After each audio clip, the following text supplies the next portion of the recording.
Saludo franciscano de paz y bien para todos y cada uno de ustedes. Qué alegría podernos encontrar en estos diálogos con algunas personas significativas y de manera especial hoy, después de un tiempo de cálida insistencia, hemos podido lograr estar con nuestro arzobispo de Ibagué. Él es el excelentísimo Monseñor Orlando Roa Barbosa. Qué alegría, Monseñor, que esté con nosotros y bienvenido. Muchísimas gracias por la invitación, con tanta insistencia como usted acaba de decirlo. Yo trato de hacer presencia siempre en todas partes, pero por estos medios no mucho, a veces soy esquivo. Gracias por la invitación y por cogerme hoy para este podcast. Pues qué bueno, y además de que es un poco esquivo, reacio, pero hoy lo ha hecho con mucho cariño, porque me ha dicho, Fray Jonatán, es el momento. Y bueno, vamos a hablar un poquito con un obispo. Algunos de pronto no se acercan o no tienen la posibilidad frecuente de estar al lado de un obispo. Y por eso hoy queremos entrar en este diálogo con mucha confianza y cercanía con Monseñor Orlando. Y quiero comenzar preguntándole a nuestro querido obispo, si tuviéramos 3 palabras para definir a Orlando, todavía no al obispo, sino a Orlando, ¿quién es Orlando? Qué preguntas les que hace. No venía preparado para una respuesta de esas. Yo no me defino mucho a mí mismo, pero bueno, yo diría, soy una persona, un hijo de Dios, un cristiano. Wow, una persona.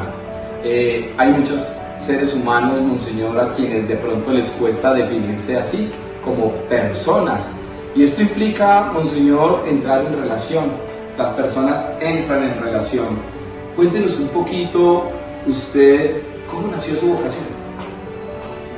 Vea que esa pregunta me la hicieron hace poco en un medio parecido a este. Y yo respondí como allá, bueno, en aquella ocasión así respondo ahora. No hay algo espectacular como en la vocación suya o en la vocación de algunos hermanos obispos o sacerdotes que dicen y cuentan cosas fantásticas, espectaculares, porque Dios los tocó, porque los llamó, porque los transformó, porque los cambió. Porque resulta que yo crecí en un hogar muy cristiano, por todos lados. Mis padres eran muy católicos. Mi papá trabajó toda la vida con sacerdotes y religiosas, incluso con los franciscanos. Wow. En Cali, en Fray Damián, y en Armenia, en la iglesia del Carmen, en la iglesia de San Francisco. Y mi mamá fue muy de las parroquias también, porque ella vivía en Armenia, cerca, frente a la iglesia del Carmen. Entonces se vincularon siempre a la parroquia, a las actividades de la parroquia, y fueron creciendo también en la fe. Pero también mis abuelos paternos y mis abuelos maternos, mis paternos del Tolima, de Chaparral, mis maternos de origen antioqueño, pero radicados en Armenia, muy católicos. Qué bien. Entonces, yo creo que crecer en ese ambiente significa también percibir la llamada del Señor. Hubo un hecho, yo me refiero a eso. En alguna ocasión nosotros ya radicados en Ibagué, en razón del trabajo de mi papá, vivíamos enseguida del convento de las hermanas concepcionistas de la Pola, en la séptima. Y mi hermana mayor de cuando en cuando iba a la misa. Un día me dijo, acompáñeme, y me fui con ella a la misa. Nos hicimos en la banca de adelante y una de las monjitas era la que le pasaba el cáliz al padre, el incensario al padre, las vinajeras al padre. La monjita se veía como tímida, pues yo tampoco era muy avispado. Yo creo que tendría por ahí 9 o 10 años. Y entonces le dije a mi hermana, si la hermana me enseña, yo hasta puedo hacer eso que ella hace, para que no le dé pena a ella. Yo puedo pasarle al padre el cáliz, las vinajeras, el copón, y también el incensario. Y mi hermana dijo, ¿verdad usted quiere? Dígale a la hermana. Después de la misa, mi hermana se acercó conmigo y le contó a la monjita que todavía vive, está ahí en el convento. Wow. Y le dijo eso. Y entonces al otro día recibió mi mamá la visita de otra religiosa de ahí, de las que podían salir, la hermana Matilde, que en paz descanse. Y le dijo, el niño quiere ser acólito en el convento. ¿Por qué no le permiten ustedes eso? Entonces mi mamá le dijo, si él quiere, pues que vaya. Y ahí empecé yo a vincularme, ahí me hice acólito, ahí crecí con ellas y por eso entré al seminario menor. El padre capellán era el padre Jaime Bonilla, era el canciller de la diócesis de Ibagué, y ese padre tenía mucho carisma sacerdotal. Me gustaba verlo rezar, celebrar la Eucaristía, relacionarse con todos. Era un hombre de unas relaciones humanas muy fluidas. Y un día nos dijo, porque entré yo como acólito y detrás de mí entraron 3 más. Wow. Y entonces dijeron, el padre Bonilla dijo, ¿quieren ir al seminario para que lo conozcan? Estábamos por ahí en cuarto, quinto de primaria. Nos llevó al seminario, nos puso a jugar en el seminario de los sextos y quedamos entusiasmadísimos, muy entusiasmados, no solo por el deporte, porque teníamos la misa diaria en el convento. Wow. Teníamos la oración de las monjitas, la escuchábamos. Yo creo que ahí fue creciendo mi vocación, ya entrando al seminario menor, luego al seminario mayor se fue consolidando. Una vocación que, sin duda alguna, como usted lo está narrando, Monseñor, va creciendo en la cotidianidad.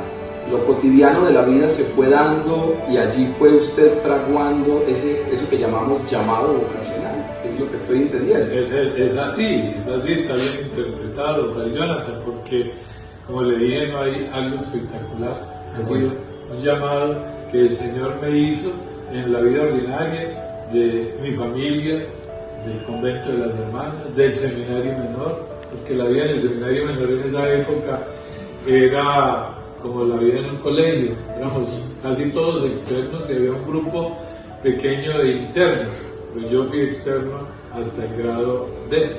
¡Qué bien! Bueno, tenemos algo en común, también soy hijo del seminario menor y claramente uno externo, uno vuelve y uno no ve la hora de llegar. Monseñor, de su etapa de seminario, ¿qué quisiera resaltar? 1 o 2 elementos que usted dijera, wow, el seminario para mí representó esto. Pues ya lo expresé, y es la consolidación de la vocación, porque pues como nosotros decimos y leemos en los documentos de la Iglesia, esa es una etapa de iniciación vocacional muy importante que hay que aprovechar al máximo. Yo destaco la entrega, un elemento muy importante de los formadores. A mí me tocó, tanto en el seminario menor como en el seminario mayor, con los padres vicentinos de la Congregación de la Misión. Yo estudié en Garzón, la filosofía, 2 años, 78-79, y luego en el 80 terminé la filosofía en Ibagué con los padres vicentinos y la teología toda. Destaco mucho como un elemento que marcó mi vida, la entrega, la vocación, el espíritu fraterno, la sabiduría de los padres vicentinos, su espiritualidad y su devoción mariana. Ellos promueven mucho la devoción a la Virgen de la Medalla Milagrosa, que es de la familia vicentina la aparición de la Virgen de la Medalla Milagrosa a Santa Catalina Laboulé en París, en Francia.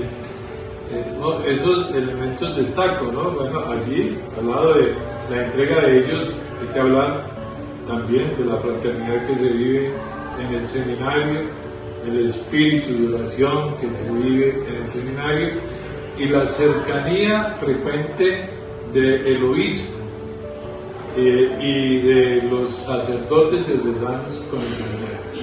¡Wow! Monseñor, ser sacerdote, una de las grandes claridades de la Iglesia y una vocación de tradición, de fuerza, de impacto. ¿Cuántos años como sacerdote antes de ser nombrado obispo? Ay, me olvidó. ¡Oh, por Dios! Me olvidó. Tenía como 27 años. 27 años de ministerio sacerdotal. Ministerio sacerdotal, sí, vivido primero en el seminario menor como prefecto de disciplina. Mis primeros 3 años fueron ahí, luego como promotor vocacional 1 año, y después salí a una parroquia rural en Santa Isabel, una parroquia de la Cordillera. Luego el estudio en Roma, y al regresar trabajar también, servir en la parroquia de Rovira, una parroquia rural grande. Pero claro, no estaba solo, allí éramos 3 sacerdotes, un equipo de religiosas, laicos, vinculados también a la vida parroquial, que colaboraban mucho. Y después de Rovira vine 3 meses nada más a la parroquia del Perpetuo Socorro en Belén, aquí en Ibagué. Luego pasé al seminario como rector en el año, a finales del 2003 tomé la rectoría del seminario mayor, y fueron allí casi 12 años al servicio. Estaba yo ahí como rector cuando me nombraron obispo auxiliar de Ibagué. Me pasaron 27 años. Si vamos a sumar los años de sacerdocio, ya cumplí 40. Okay. El año pasado cumplí 40.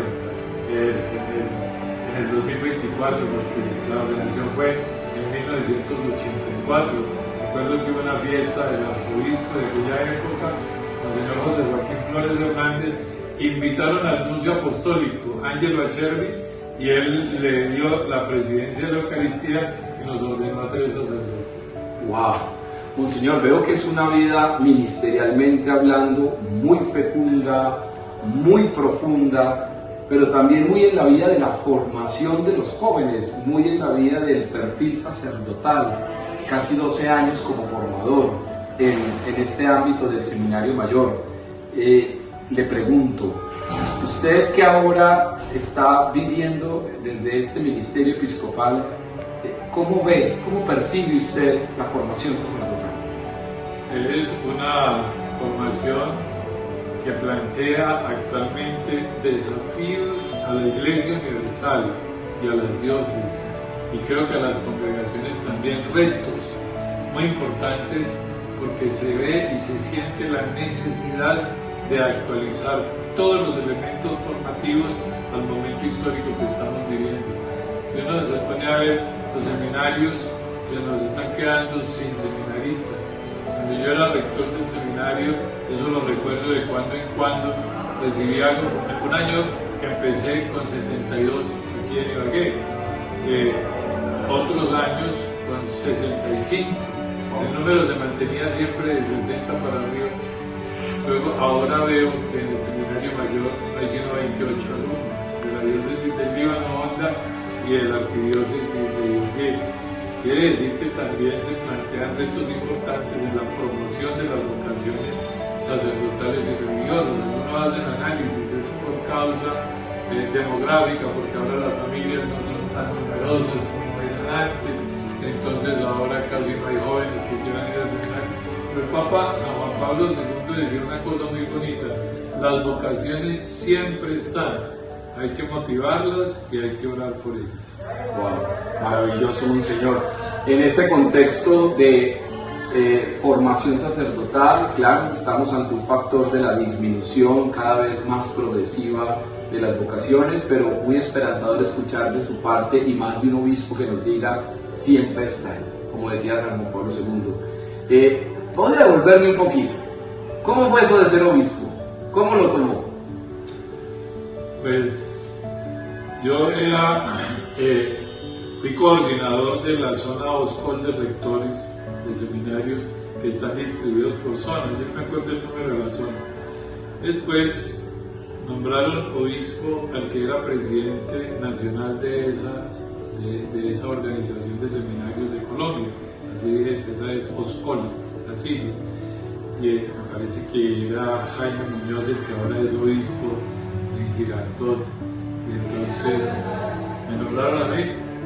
Ese cargo de presidente de OSCOL, decía un rector cuando me nombraron obispo, es muy peligroso.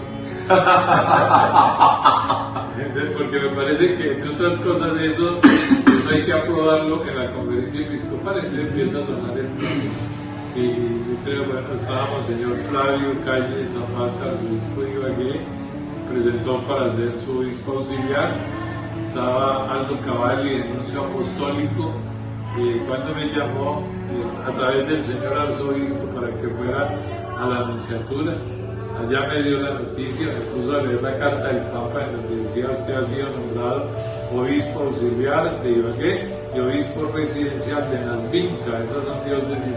A los obispos auxiliares nos dan una diócesis que ya no existe, ya había desaparecido.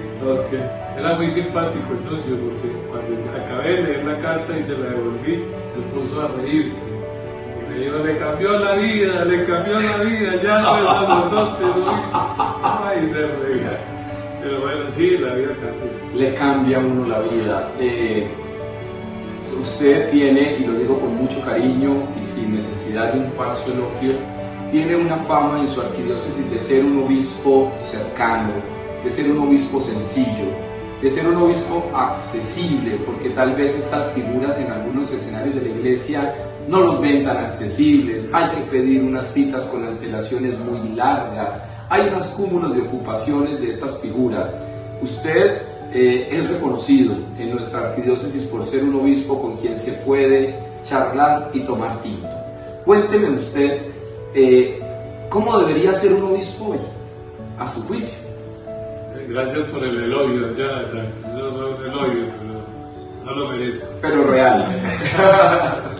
Hay que recordar la doctrina de la iglesia, ¿no? El obispo tiene que ser pastor, el obispo tiene que ser padre, el obispo tiene que ser maestro. Eso lo tenemos muy claro los obispos y tratamos de corresponder a ese sentir de la iglesia.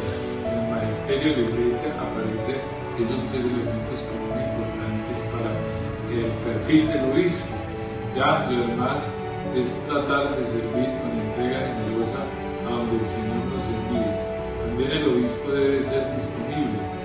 Si a uno lo llaman a servir en cualquier parte a donde la iglesia lo puede estar necesitando, ir con generosidad, con entrega, sin condiciones.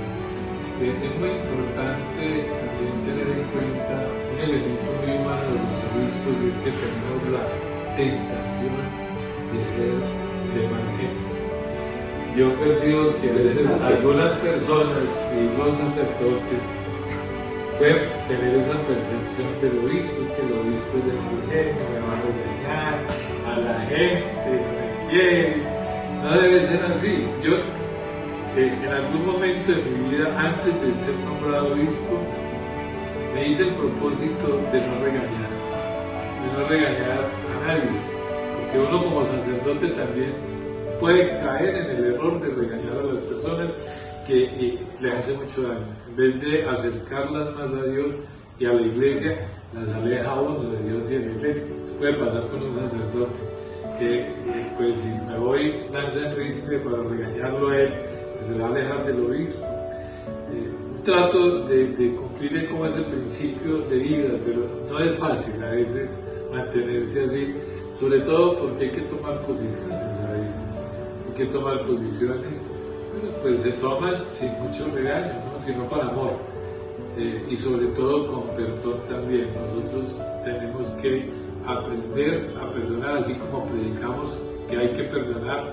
Nosotros debemos ser los primeros en pedir perdón y en dar perdón.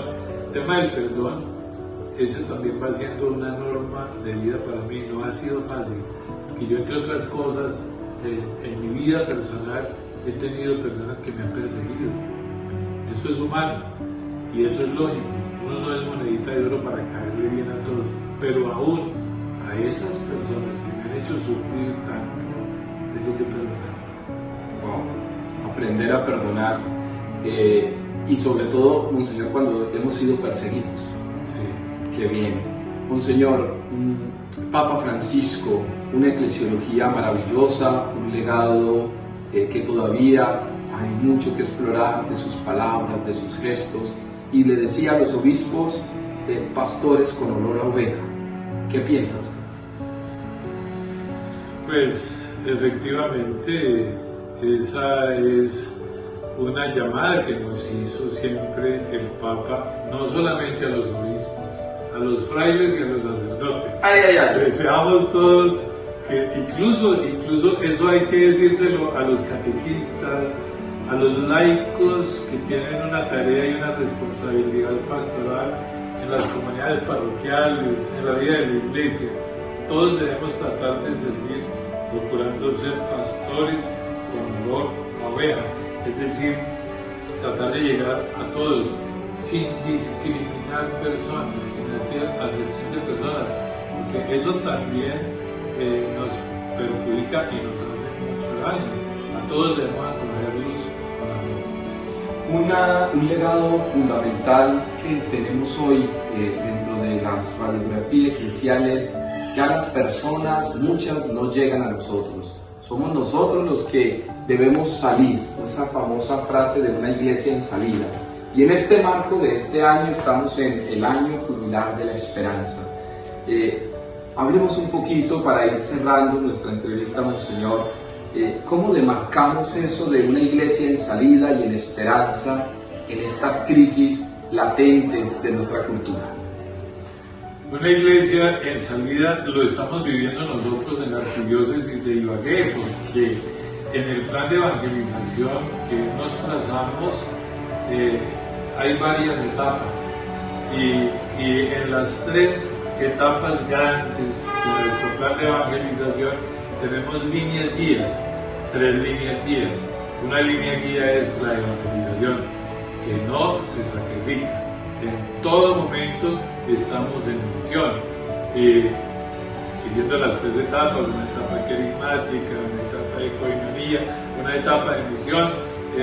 Nosotros tenemos otras denominaciones, pero las tratamos de vivir en el espíritu de una iglesia en salida, de una iglesia misionera, de una iglesia evangelizadora. Esa es una línea guía. La otra línea guía es la renovación de estructuras. Lo estamos tratando de hacer. Nosotros empezamos, cuando yo llegué aquí, con un número determinado de vicarías foráneas. Ya cambió, ya son más vicarías foráneas. No teníamos el Consejo de Pastoral Arquidiocesano, ya lo tenemos con decreto elaborado. Y así vamos consolidando las estructuras diocesanas, una estructura que tiene que cambiar o adaptarse a los momentos de la parroquia. Esa no la vamos a levantar de ninguna manera, incluso ni las vicarías foráneas. Pero tenemos conciencia clara que el Papa nos llamó a caminar en la iglesia diocesana también, renovando estructuras. Y una tercera línea guía son los procesos de formación, a los cuales tampoco renunciamos.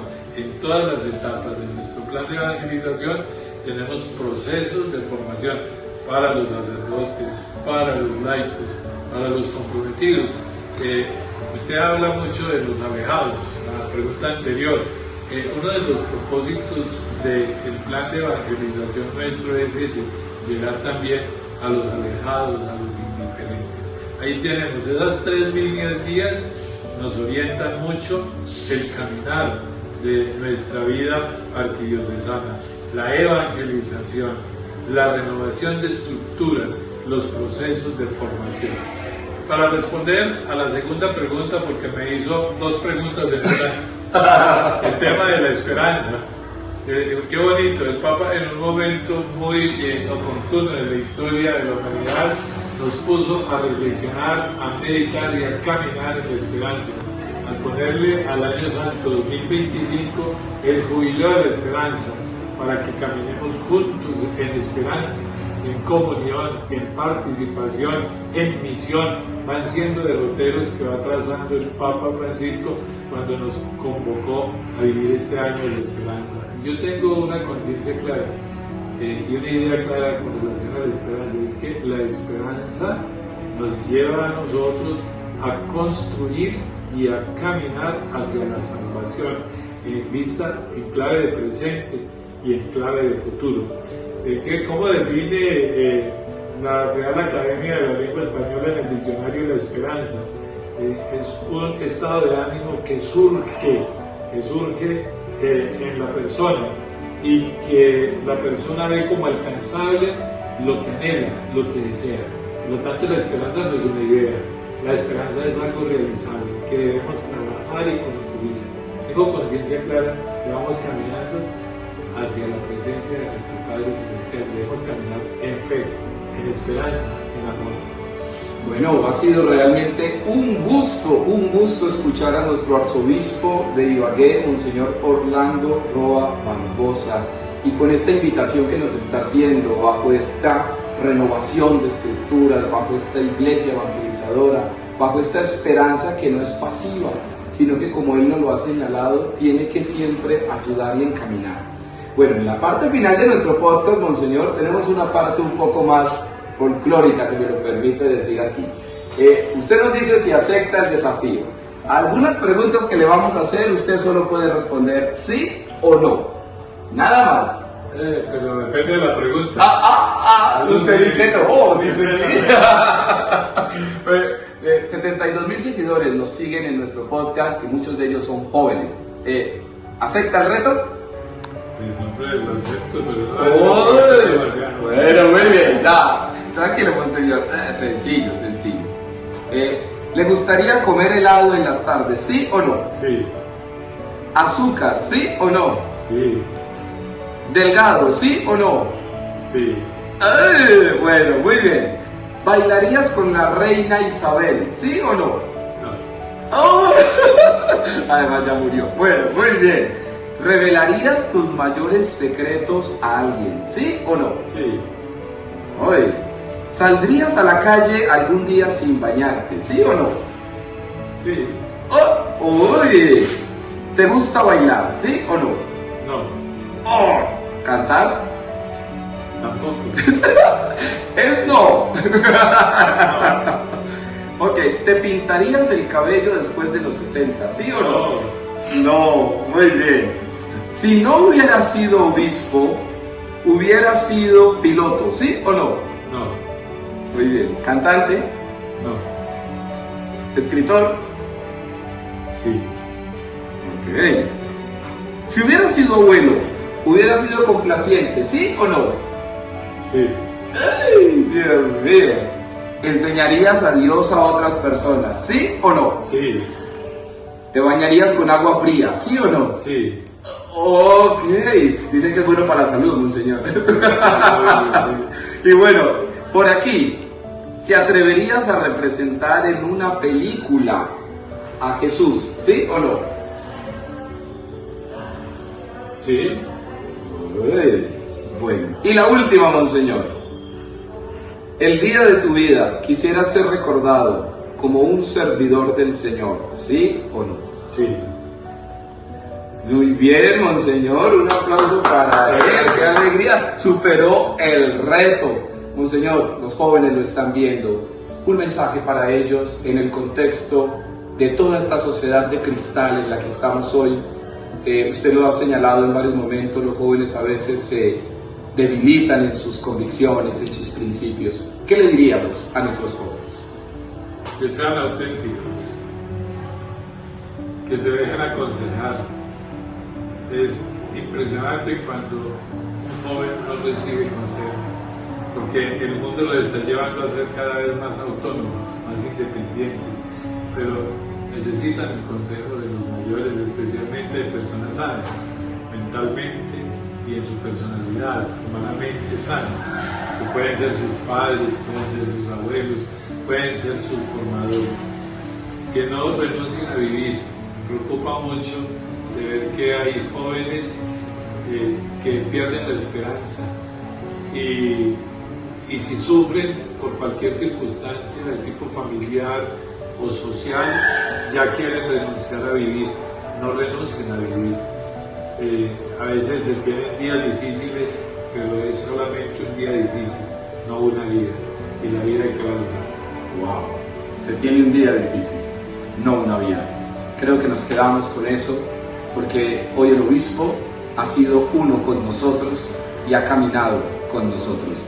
Gracias a todos ustedes y de manera especial a toda nuestra institución educativa, Colegio Franciscano Jiménez de Cisneros, donde hay 1,180 jóvenes que seguramente algo de lo que hoy nuestro obispo nos ha dicho les llegará a su corazón. El mismo obispo quiere bendecirnos a todos en este podcast Entonces, después de la bendición, Monseñor, retado al abrazo de los 7 segundos, como lo hacemos en nuestro colegio.